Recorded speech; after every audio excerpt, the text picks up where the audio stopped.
Hello chaps, and welcome to another Steam demo playtest, a series where I play through a demo that caught my eye and try and approach it with an open mind. I will showcase the game for you and give my opinion on it to save you the bother of doing it yourself.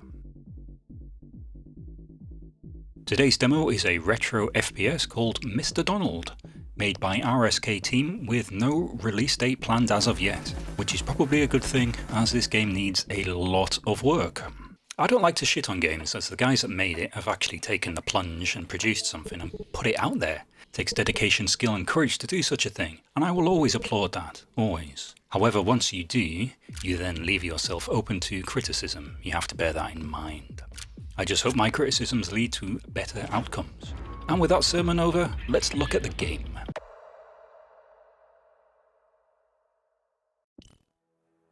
Appropriately, we start at the start menu. Now, where do you think the start game option is? Yeah, it's here. Save Gamedev is the option to begin the game.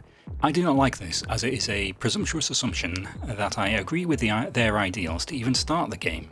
It's irritating me already. Not that I disagree with the sentiment, I just disagree with being railroaded into supporting something. Gamedev could mean anything, and it is an all-encompassing definition, so it's essentially pointless. May as well say save trains or something.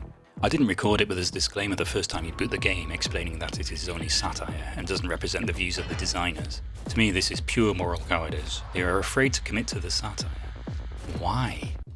I wonder if it's actually an attempt at marketing, as if to say, hey look guys, this is really serious.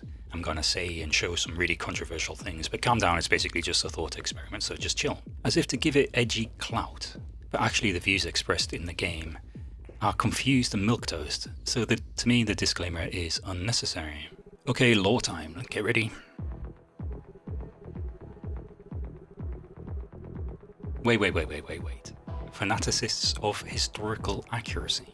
I have a big problem with the abuse of history in computer games. It seems to be the cultural Wild West at the moment, where deliberate manipulation, distortion and weaponization of the past is rife, and is employed to serve modern political, ideological and social agendas. The real study of history involves attempting to understand the past objectively, within its own context. It is a complex and often contradictory thing. It's difficult to understand. This modern abuse of history, the cherry-picking of facts, misrepresenting evidence, false analogies and fabricating past grievances, and frankly just made-up bullshit, are cynically used as tools to justify present-day actions and ideology. I despise it. They have zero integrity to me, especially the total fucking assholes who do it in video games that are targeted towards children. It's evil.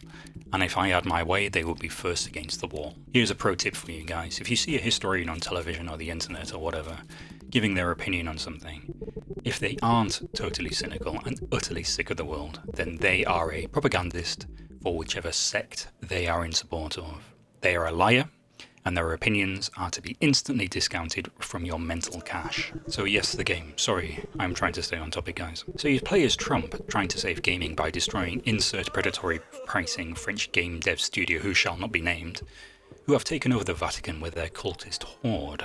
You battle through a series of poorly designed levels, which are like Half-Life levels, except worse, with almost zero interactability or flow to them.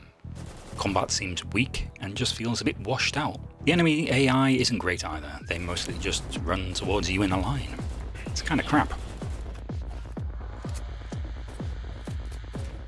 When we begin the game proper in some office somewhere, which seems to have the most amount of content, I thought the president lived in an Oval Office.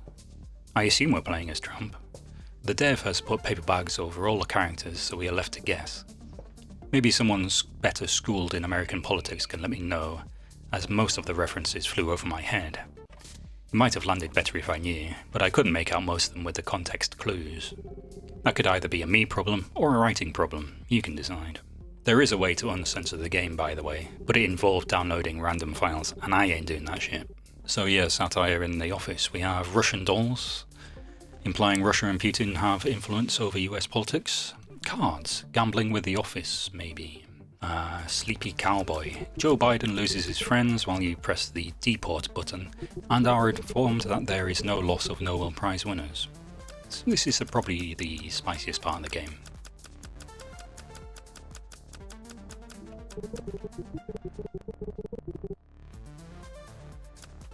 Oh, the obligatory fast food in the office. Censorship of American Eagle. Why? Is America known for its censorship? We have a Grok robot reference. Breaking Bad reference, which is kinda lazy.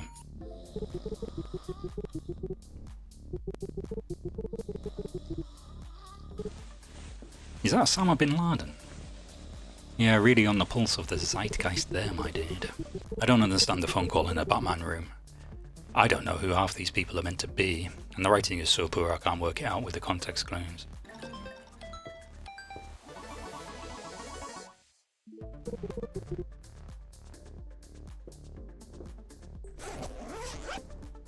There is then a series of poorly designed levels, really nothing much to say about them other than the gameplay isn't particularly enjoyable, unfortunately. Although we do have an attempt at fourth wall breaking with a mandatory dude weed section.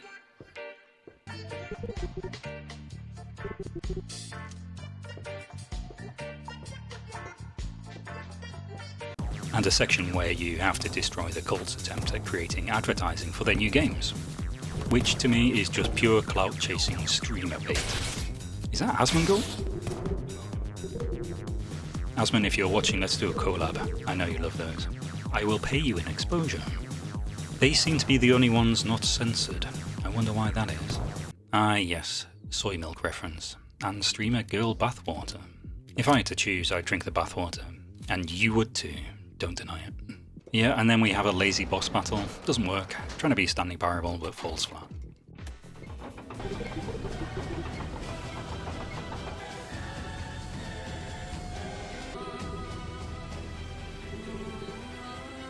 The more I think about it, the more I think this game is extremely confused about what it actually is. The satirical elements do not go far enough, and just the concepts seem all over the place. For example, if the developer wanted to mock game pricing and monetization, then why not make it into a game mechanic like that game Pay to Win the Game? Also, framing it as pro-Trump. Is it?